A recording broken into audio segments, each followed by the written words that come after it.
Captain Jake Morrison sat in the back row of Xenobiology 401, slouched in his chair like a man who'd already made peace with death. His classmates filed into the lecture hall with a slow, grim shuffle of condemned prisoners, their faces and features betraying an unease that had nothing to do with upcoming exams. Today's topic was apex predator studies, and judging by the tension in the air, half the class looked like they were preparing to have their souls extracted and graded.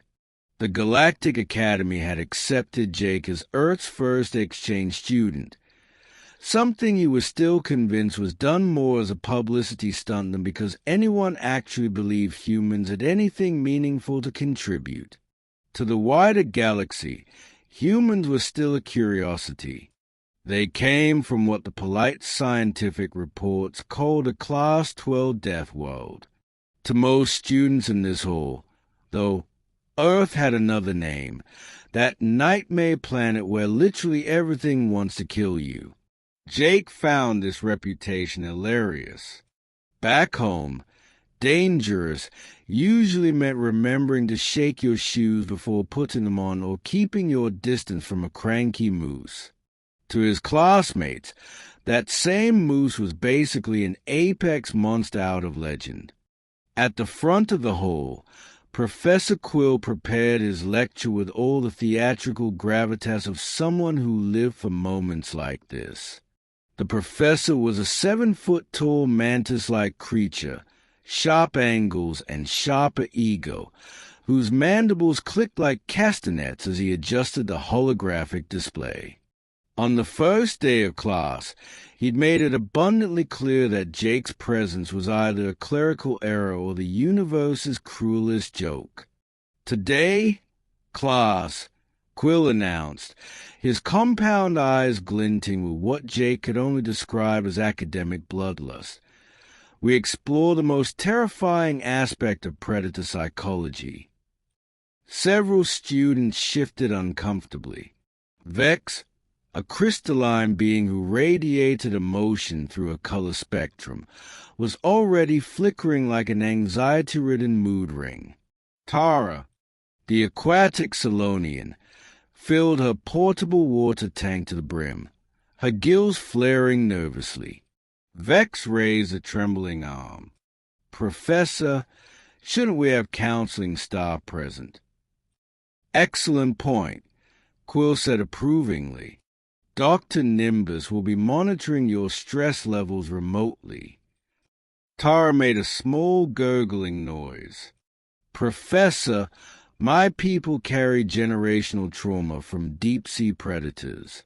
Perhaps I should excuse myself. Nonsense, Tara. Quill cut her off with a snap of his mandibles. Understanding requires confrontation. Jake leaned forward, unable to stop himself. You guys do realize these are just recordings, right? Speakers, not actual monsters.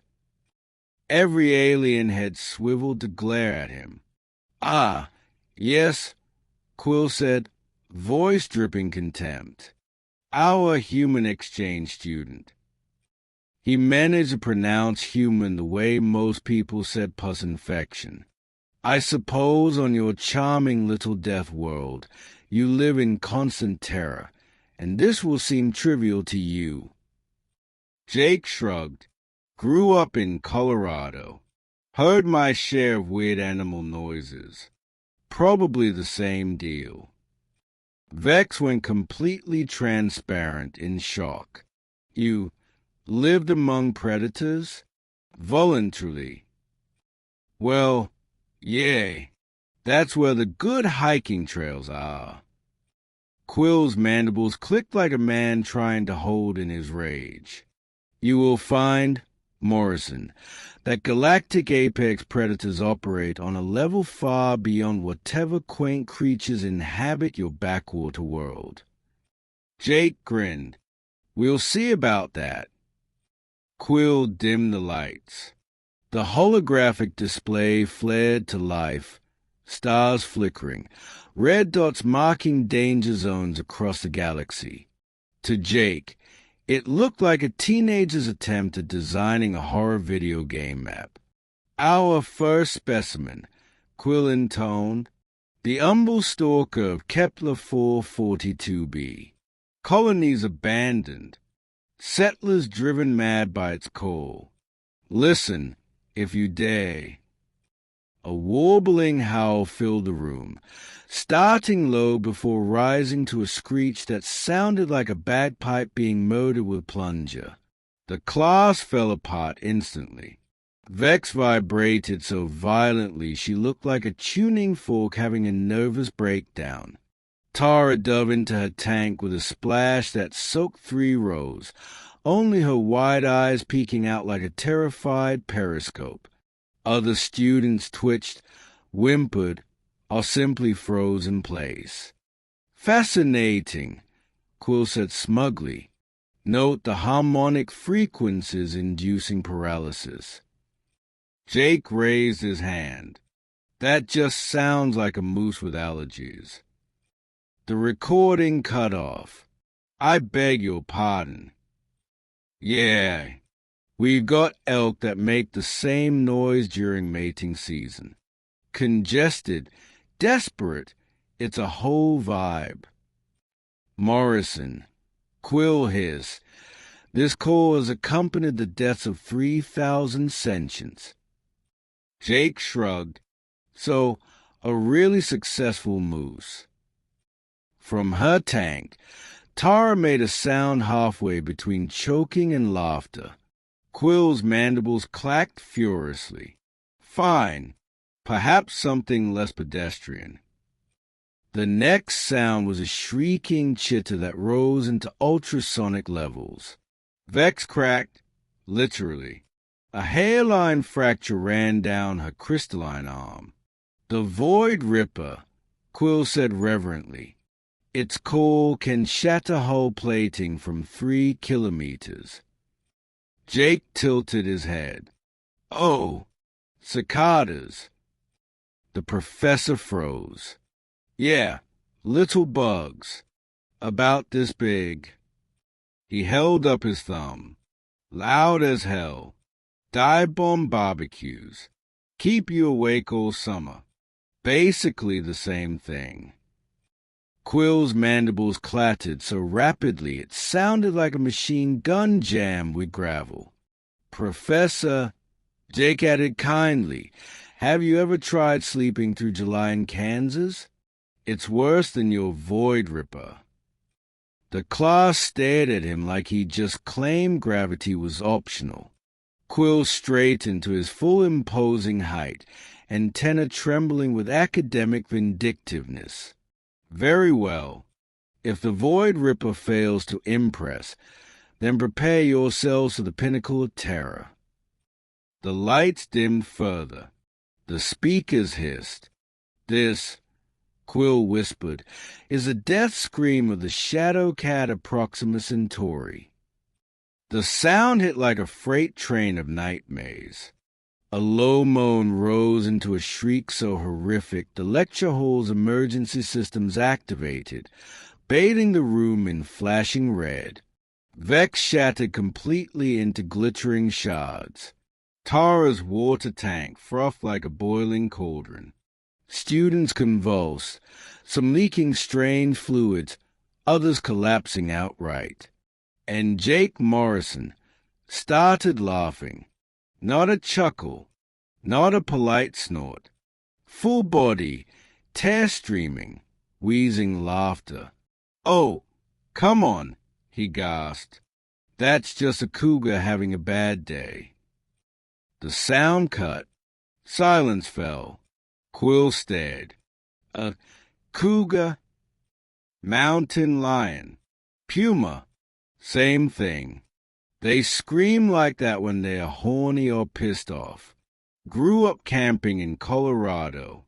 Heard them all the time. Scared me when I was 8. Sure, but you get used to it. Tara peeked out, trembling. You live near such creatures. Not near. With, they're everywhere. As long as you don't mess with their cubs, they mind their own business. Quill swayed, mandibles twitching. Morrison, are you telling me your species coexists with apex predators? Jake leaned back, casual. More like we pretend not to bother each other until someone screws up. Works fine. Honestly, cougars aren't even that bad. Bears are worse. Several students whimpered. One slug-like alien deflated audibly and slithered out of the room. Quill didn't stop him. Jake grinned wider. Grizzly bears, 800 pounds of claws and muscle. Run 40 miles per hour. Climb trees. Swim rivers. Basically better at being human than we are. And we still camp in their territory for fun. Call it family bonding. The room descended into horrified silence. Oh, and sharks, Jake added cheerfully. 20-foot torpedoes with teeth. 400 million years of perfecting murder. Humans invented surfing so we could balance on boards above them while dressed like their favorite snacks. Quill looked like someone had unplugged his brain. Jake, unstoppable now, leaned forward. But if you really want nightmare fuel, let's talk Australia. That did it. The rest of the class whimpered in unison. Jake spent the next hour gleefully narrating videos of honey badgers castrating buffalo, hippos demolishing crocodiles, and Australia's entire zoological arsenal of venom, teeth, and spite. Students collapsed. Vex melted into a puddle. Tara built a fort out of aquatic plants. By the time Jake got to box jellyfish, the lecture hall resembled a trauma ward. At last, Jake closed his tablet with a satisfied snap.